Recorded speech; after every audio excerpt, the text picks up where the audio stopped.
Hello बच्चों, let's read the question. Two sources of intensities I and 4I are used in an interference experiment. Find the intensity at points where the waves from the two sources superimpose with a phase difference of 0. अगर इस question में की concept हमें समझ में आती है, this question is talking about interference. तो की कॉन्सेप्ट क्या होगा? की कॉन्सेप्ट होगा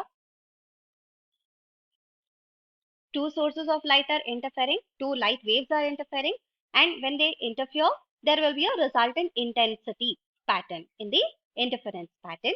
So we can say that key concept associated in this question is the intensity of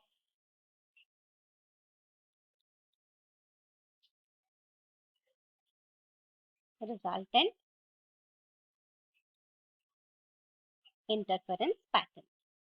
Now before solving this question, पहले हम क्वेश्चन को विजुअलाइज करते हैं.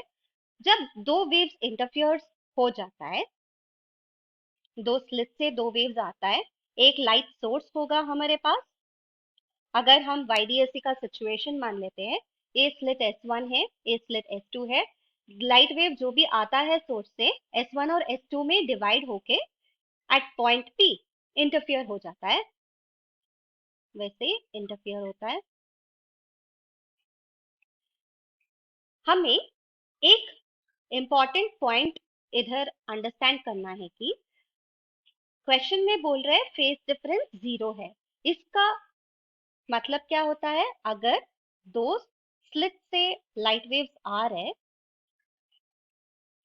ये दोनों लाइट वेव्स जब आते हैं स्लिट S1 और S2 से, उनके बीच में कोई फेज डिफरेंस नहीं है. फेज डिफरेंस 0 मतलब कोई फेज डिफरेंस नहीं है. अगर क्रेस्ट इधर चालू हो रहा है time t equal to some time t, इधर भी at the same time t crest ही आना चाहिए, तभी हम बोल सकते हैं कि फेज डिफरेंस 0 है. तो these two waves will interfere at point P और इसका जो रिजल्टेंट इंटरफेरेंस पैटर्न होता है उसका इंटेंसिटी हमें निकालना है.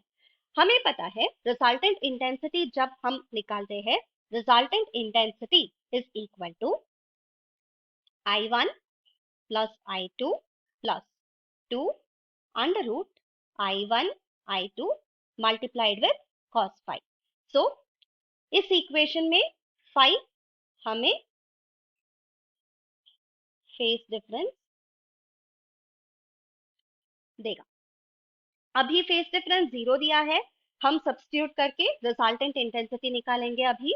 सो हम cos phi के जगह cos 0 रखना है. cos 0 इज 1, थीटा और phi 0 हो जाएगा, cos का वैल्यू मैक्सिमम हो जाएगा, cos 0 1. तो हमें रिजल्टेंट इंटेंसिटी जो आता है वो I1 plus I2 plus 2 under root I1 I2. अभी हमें I1 का वैल्यू I दिया है और I2 का वैल्यू 4I दिया है, वो सब्स्टिट्यूट करना है. सब्स्टिट्यूट करके I plus 4I plus 2 under root I multiplied with 4I. I plus 4I हमें 5I मिलेगा plus 2 times under root 4I square, वो हो जाएगा 2I. तो रिजल्टेंट इंटेंसिटी जो मिल जाता है अभी 5I plus 4I is equal to 9I. Resultant intensity of these two waves, which has intensities I and 4I, is going to have, when they have a phase difference of 0, is going to be equal to 9I. So this is going to be our final answer. I hope you understand. Thank you. All the best.